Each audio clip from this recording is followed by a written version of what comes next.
Okay, let's unpack this. We've got a really fascinating cross-cultural comparison for you today. We're setting a spotlight on the global podcasting scene. Yeah, specifically looking at India's, well, explosive growth, right? That volume-driven market. Exactly. And contrasting that with the more established, highly monetized international markets, Hmm. it's it really feels like a tale of two different audio worlds. It really is. And it's a crucial comparison, I think, because as the source material lays out pretty clearly, the economic rules, the strategies, they're just fundamentally different depending on where you are geographically. So this deep dive, it's designed to give you a shortcut, basically. A thorough, analyzed look at the key trends. And the vastly different economics, right? Absolutely. And the future outlook for audio content worldwide. Right. And this is all drawn directly from synthesizing, hard data and industry reports. Yeah, our mission here is really to get past just the big headline numbers. We want to figure out what the actual opportunities are. Whether you're, say, a creator in the US, maybe a network exec in London, or, an entrepreneur trying to reach that next 100 million listeners in Bangalore. Mm-hmm. And we're pulling our insights from a pretty detailed white paper. Yeah. It brings together some really major industry sources. This isn't just one report we're leaning on. No, definitely not. We're talking things like Edison Research's, very influential infinite dial reports. We've got Yeah. national market forecasts from bodies like IBEF, the India Brand Equity Foundation, Right. creator materials from platforms, Spotify, obviously, and even curated niche data from directories like FeetSpot. So that synthesis is where the real value is, I guess. Exactly. It takes all this disparate primary data, which is often very region-specific, Yeah. and pulls it into one kind of unified comparative brief. And the central idea, the thesis the source material puts forward is this. Podcasting, well, it's not a niche hobby anymore, not by a long shot. Oh, definitely not. It's mainstream audio entertainment. It's a rapidly maturing global creator economy. So our goal today is to contrast those two main paths to success, if you like. Okay. India representing that rapid audience acquisition, mobile-first strategies, massive volume growth, versus the established global markets representing monetization sophistication, higher average ad values, and really high per capita listenership. But before we even jump into those numbers, there's this surprising nugget, sort of a story we have to touch on first. It really illustrates the kind of, chaos and the challenges that can come with that kind of hypergrowth. Yeah. Our source report notes that because India is scaling so fast, its podcasting industry doesn't always stick to the, let's say, usual international trends of professionalism. Right. And it highlights this really intense podcasting drama that blew up around a very high-profile show, Beer Biceps. Yeah, that case is, it's a perfect microcosm, really, of what can happen when you get astronomical fame, huge audience reach, but you don't have the right infrastructure behind it. The show was massive, undeniably. But the controversy, it exposed a critical weakness. What was the weakness, according to the source? The source material suggests the host suffered from a lack of, professional editing, rigorous fact-checking, and maybe crucially strong PR management. In that specific instance, content got published that pretty quickly drew criticism for being, unverified or perhaps presented in a misleading way. I think the key phrase in the report that jumped out at me was the need for a compliant, trustworthy infrastructure. Exactly. It wasn't really about the host's talent necessarily, but more about maybe a failure to grasp that when you reach millions of people, the whole game changes. Yeah, The stakes are totally different. they absolutely are. You suddenly need legal vetting, professional editorial standards, crisis comms plans ready to roll out. Precisely. When you're a rapidly scaling independent creator, especially in a high-growth market like India, it's maybe easy to overlook those crucial steps. Professional editing, compliance checks, steps that, established media companies in the US or Europe have had baked into their processes for decades. Right. So that whole episode, that drama, it served as a very public lesson in India, I think. Fame can rise incredibly quickly, but it can fall even faster if that professional foundation isn't solid enough to handle the scrutiny that comes with it. Yeah, it really sets the stage perfectly for comparing these two vastly different audio ecosystems. One built on legacy media infrastructure, the other kind of scrambling to build it as they grow. Okay, so let's get into the hard numbers then. The strategic implications of just the size and scale we're talking about. When we look at India, the statistics aren't just big, they're staggering. We are genuinely talking about the world's most aggressive, explosive growth engine for audio consumption right now. Yeah, the core statistic here is just undeniable, isn't it? India is estimated to have blown past over 100 million monthly listeners in 2024. 100 million monthly. It's a massive active audience base. And that instantly puts India right up there among the world's fastest growing podcast markets. Just for context, the U.S. market, while it's mature, it took way longer to hit those kinds of saturation numbers relative to its population. And that 100 million, it's not a plateau. It's really just the beginning. That number is projected to keep growing rapidly, probably doubling, maybe even tripling its active user base. Rapid revenue and audience growth are forecast right through to 2030. So what's driving it? It can't just be population size, right? No, it's not just raw numbers. It's specifically two factors that are really intertwined. First, dramatically increasing smartphone penetration that makes audio pretty much universally accessible. And second, the scaling of vernacular content. Content made in regional Indian languages, not just English or Hindi. Ah, okay. So this is more than just a volume story. It's also a connectivity story. So for a creator, or maybe a network, looking purely for audience volume, the takeaway seems crystal clear. India equals explosive, almost generational audience growth. Right. But the access point is that vernacular content, appealing directly to the highly mobile-first consumer, often in their own regional language. That's the key. The strategic implication is, if you can capture even, say, 1% of the Hindi-speaking audience or the Tamil or Marathi-speaking audience, you're dealing with numbers that actually rival entire established podcast markets in parts of Europe. Wow. The sheer scale dictates that focus on acquisition and reach. It's a land grab, in a way. Okay, now let's pivot. Let's compare that velocity to the global markets. Markets defined more by maturity, sophistication. We're talking primarily U.S., Canada, parts of Europe, Australia, right? Exactly. These markets already show steady, high per capita podcast adoption. People are already listening. The U.S. market, particularly, really sets the global benchmark for maturity. Edison Research's Infinite Dial reports. They consistently document all-time highs in consumption in monthly reach. So the audience isn't just acquired there. No, they're deeply locked in. They're habitual listeners.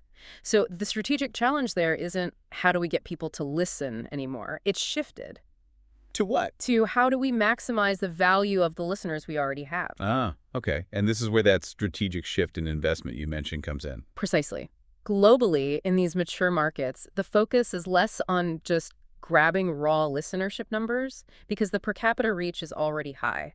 Instead, the investment is pouring into monetization sophistication, meaning developing advanced ad technology, refining programmatic ad insertion, making major platform investments into things like subscription tools, premium content bundling. That distinction feels absolutely critical. It is. In the U.S. and similar mature markets, you're really looking at value extraction.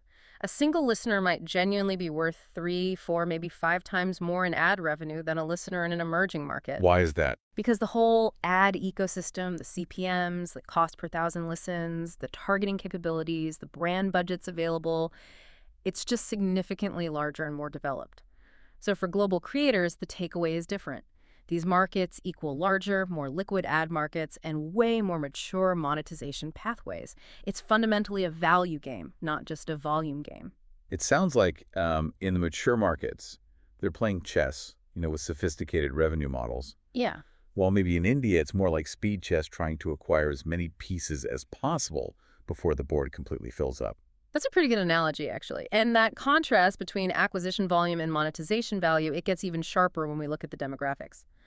Which brings us to our second section, creator and listener demographics. It's truly a tale of two audiences, and it impacts everything from content length to ad spend. Okay, so let's start with India again, the listener profile there. Distinctly younger, highly modern, and defined by how they access content.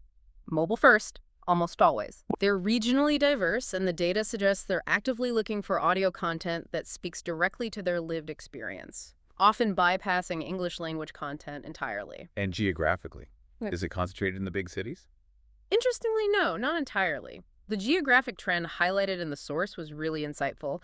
The strongest growth is actually happening in the Tier 2 and Tier 3 cities. So smaller metropolitan areas, growing provincial hubs. Exactly, which directly reinforces the power of that vernacular content boom we talked about. So if you're building a content strategy for India, you absolutely have to prioritize ease of access, recognize that commuting and mobile-only consumption dominate. And the age group. Reports confirm that heavy weekly listening is heavily concentrated in the 1834 age bracket. These are the power users consuming content constantly on the go. Okay. Now let's contrast that profile with the international, or specifically the U.S. audience. Here, the heavy podcast listener tends to skew a bit older, more concentrated in the 25-44 age bracket. And listening habits. Often listening at home, maybe while driving, during exercise, but crucially, often with access to higher quality listening environments and a wider range of devices, not just mobile. And this older age bracket, that links directly to the add value idea, doesn't it? It absolutely does. Reports consistently show that these international listeners often have higher reported household incomes, they tend to be more educated, and are generally considered more ad valuable by brands. Which brands are we talking about? Brands targeting, say, high-end consumer goods, financial services, B2B products, professional development tools. Edison Research confirms the strong engagement among those 25-34 and particularly the 35-44 segments. This demographic difference, it fundamentally changes how creators approach their content, knowing their audience likely has more disposable income they can potentially target. Okay, let's switch from the listeners to the creators themselves. Because the landscape there sounds vastly different too. Oh, completely. In the Indian creator landscape, you see high velocity, a lot of scrappiness. It's characterized by independent creators, lots of small audio startups popping up, and a significant amount of talent that's basically repurposing existing video content, maybe from YouTube or radio content, onto audio platforms. So agile, maybe lower cost, trying to grab market share quickly. That's the feel, yes. Trying to get in fast. And globally, the international scene. Far more consolidated, much more established. The top revenue positions are typically dominated by professional networks. Big established media companies, think legacy radio giants moving heavily into podcasting, and large, well-funded podcast studios. Studios that can afford celebrity talent, deep research budgets, extensive editorial staff. It's just a much more sophisticated, often corporate operation. Well, okay, so this contrast leads straight into the implications for content strategy, right? Mm. What should creators actually do differently? Exactly. You need to internalize this if you're entering either market. For India creators, the strategy has to be hyper-focused. Prioritize mobile distribution above all else. Probably utilize shorter, highly episodic formats. Think snackable, easily digestible content. Right. And absolutely commit to regional languages to capture that younger, Tier 23 city audience. Makes sense. And conversely, for international creators. They can generally rely more on longer form shows, the classic 2-hour deep dive interview, the multi-season investigative journalism series, and their focus can be much more on diversified revenue streams, subscriptions, targeted ads hitting that high-income, ad-valuable demographic. Their content is often designed for depth, sustained engagement, aiming for higher revenue per user, not just sheer volume. Okay, so to really get a handle on the potential here, we need to move into Section 3. The economics of audio. Categories, monetization pathways. This is where the rubber really meets the road financially, isn't it? Where we look at the structures funding all this content. It is, and it's important to note right off the bat that across both markets, India and international ad revenue and listener willingness to pay, they tend to concentrate in a few core areas. The source identifies 5 high-potential categories that show global overlap. But, as you hinted, their ultimate financial value really shifts depending on the specific market demand. Okay, let's walk through them. First up, news and current affairs. Right. This category consistently commands some of the highest CPMs globally, especially in mature markets. Why is that, do you think? Well, it typically attracts a broad, often professional audience actively seeking high-quality, reliable information. Advertisers know this demographic is generally serious, often involved in business or purchasing decisions, so they're willing to pay a premium to reach them. Makes sense. Okay, number 2. True crime and investigative storytelling. This is just a monster category, globally consistent. Yeah, it seems like everyone loves a good mystery. Exactly. It's incredibly successful because it generates consistently high audience engagement, massive download volumes, and crucially, high completion rates. If listeners are hooked on a story, they tend to listen all the way through. That makes it really reliable for maximizing programmatic ad inventory because more ad slots get heard. Got it. Third category. Business and entrepreneurship. Yeah. Another staple. This appeals directly to advertisers targeting professionals, people interested in career development, investment tools, B2B services. It's sort of the perfect vehicle for higher ticket item advertising. Uh-huh. Fourth, comedy and entertainment. Now, this one can sometimes be harder to target specific niche demographics within it. Right, it's broader. It's broader, yes. But what it delivers is massive, strong overall download volumes. It's often the choice for big brand sponsorships looking for sheer scale and maybe a more lighthearted brand association. And finally, number 5. Health and wellness medical. This category is seeing really rapid expansion pretty much everywhere, driven by that global focus on preventative care, health literacy. But what's unique here is the market variation. How so? In mature markets, it might attract big pharma sponsors or specialized wellness tech companies.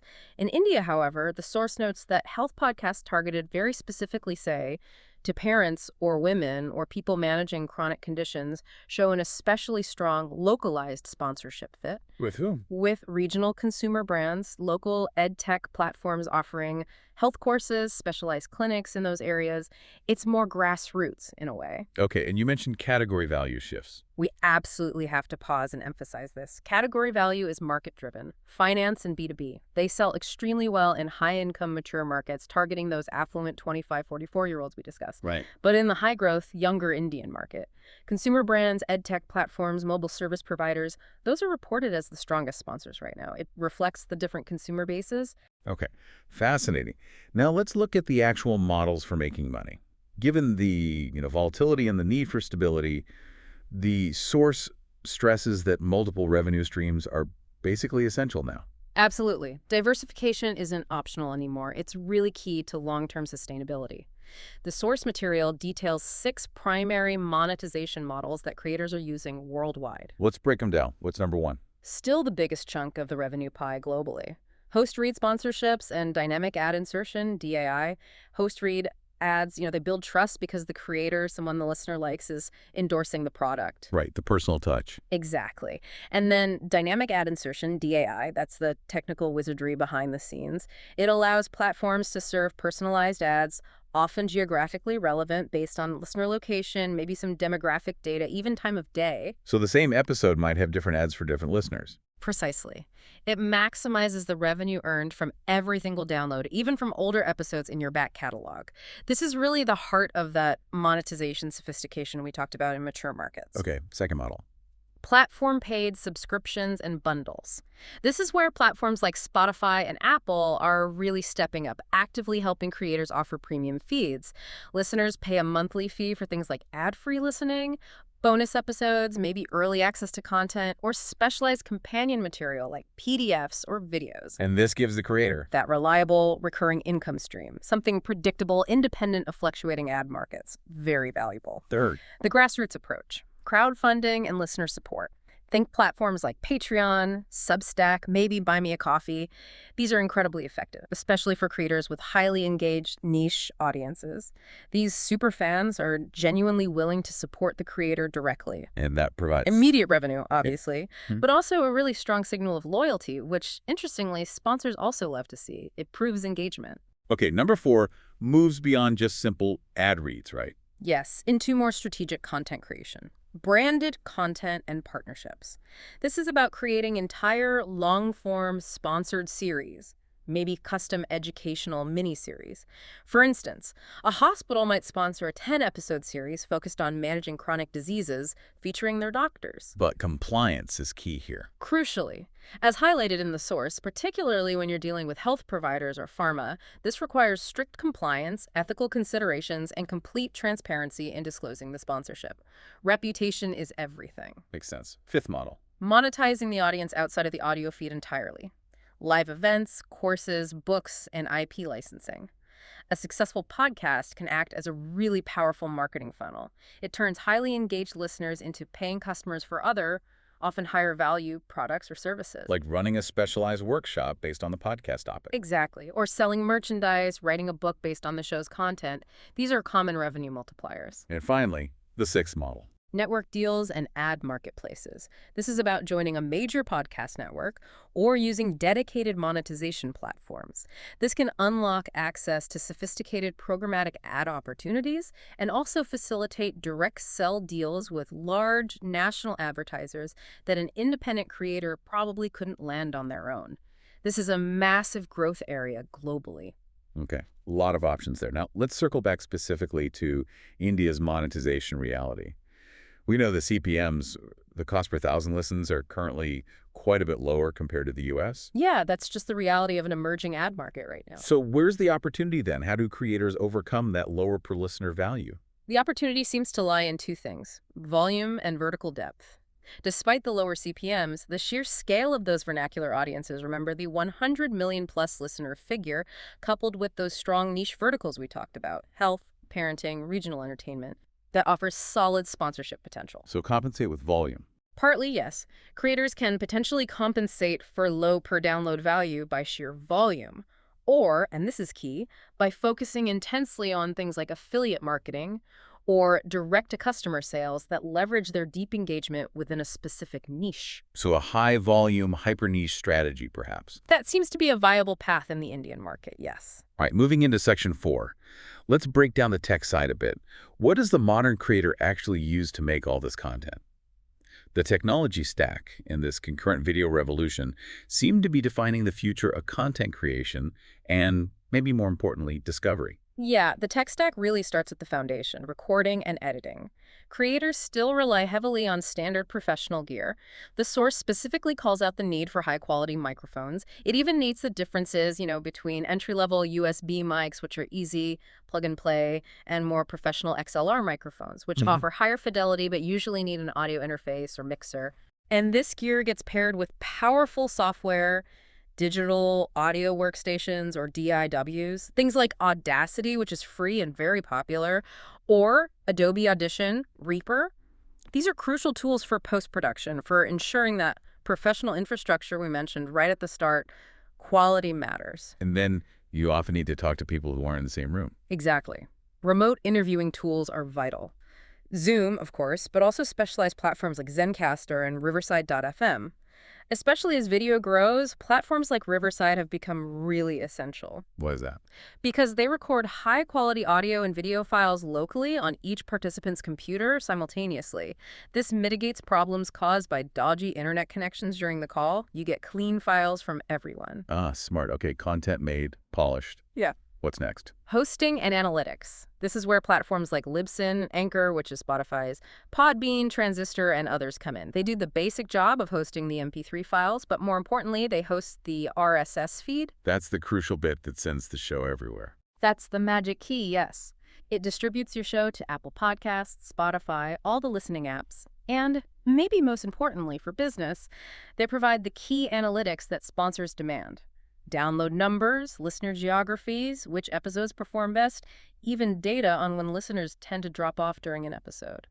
Understanding those metrics is non-negotiable for monetization, I guess. Absolutely non-negotiable. And distribution itself has evolved, hasn't it? Beyond just the traditional apps. Dramatically. We still rely heavily on the big audio platforms, Apple Podcasts, Spotify, Google Podcasts, but the source highlights what's being called the YouTube factor. Right, putting podcasts on YouTube. Exactly. Recent reports show YouTube is rapidly gaining ground as a major place where people actually consume podcasts, especially for video-first audiences who just default to YouTube for pretty much all their media. And in India, are there local players too? Yes, definitely. In India, local apps like Gaana and JioSaavn also remain critical distribution points, especially for reaching regional audiences. You can't ignore them. So the rise of YouTube ties directly into this next future trend. It does. Video-first podcasting.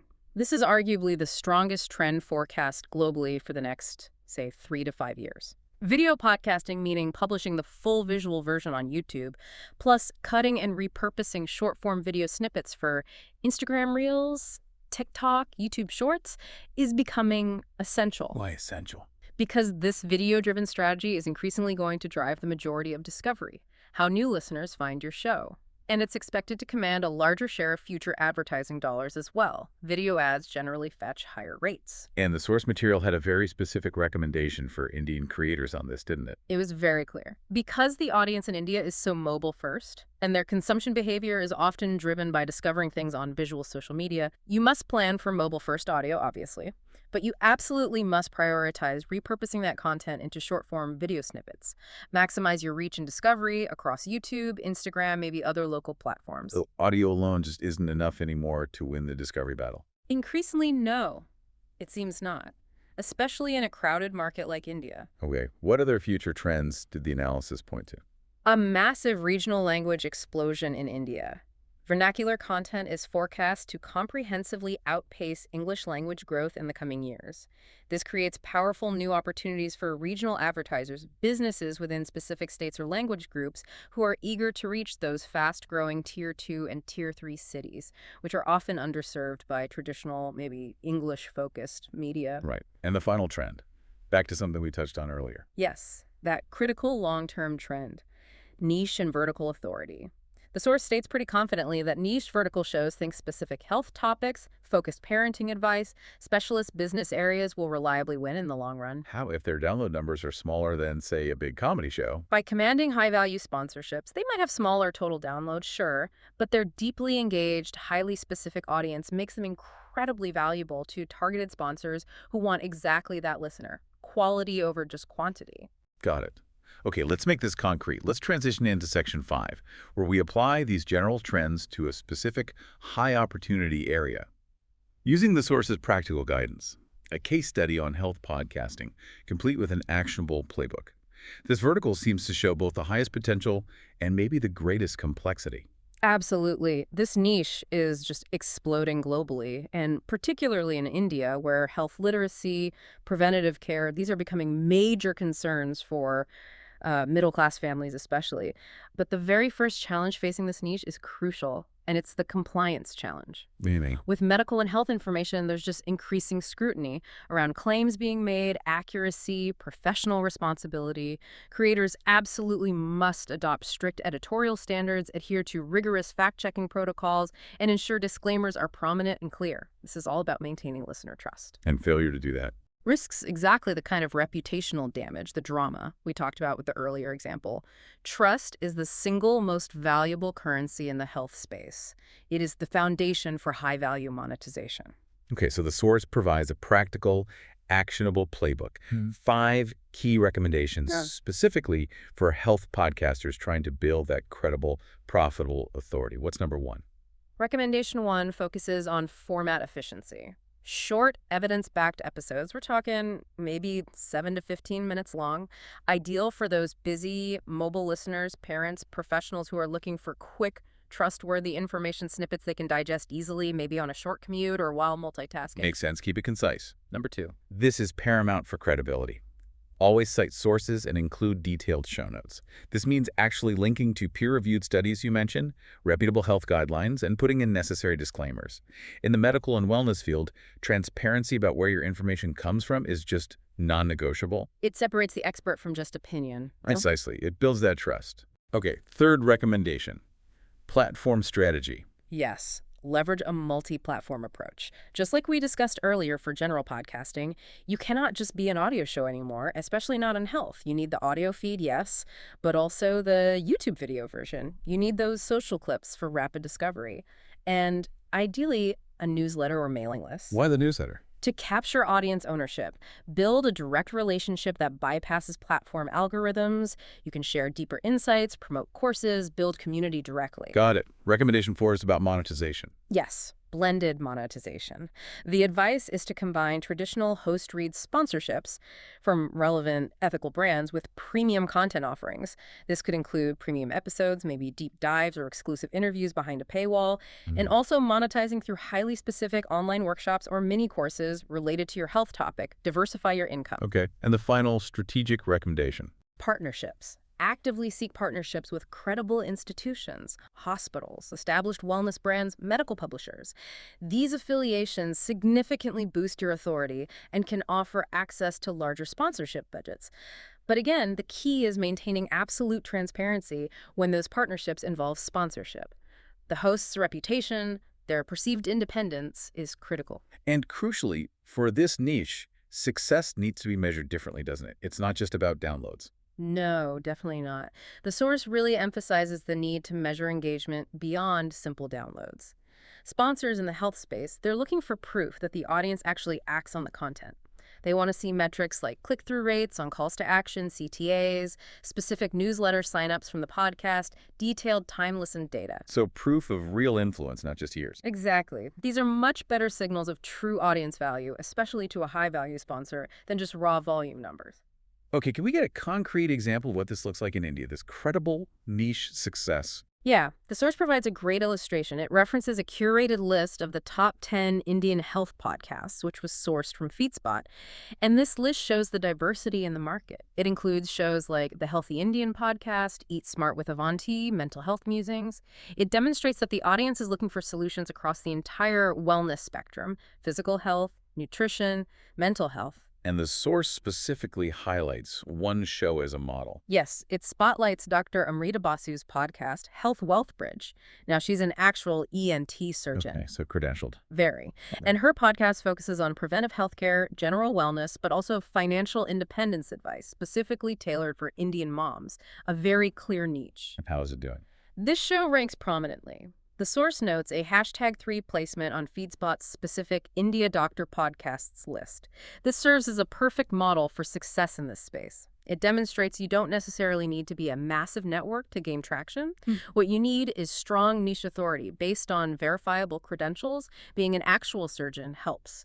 Plus, a focus on a clear, potentially underserved audience, Indian mothers, and that regional relevance. That specific focus creates a really high-value sponsorship fit, even if the total download numbers aren't competing with, say, the big comedy giants. So it proves that path to success in India can be highly focused on these vertical niches, leveraging professional credentials for high-value visibility. Exactly. That seems to be a key takeaway for that market. Okay, wow.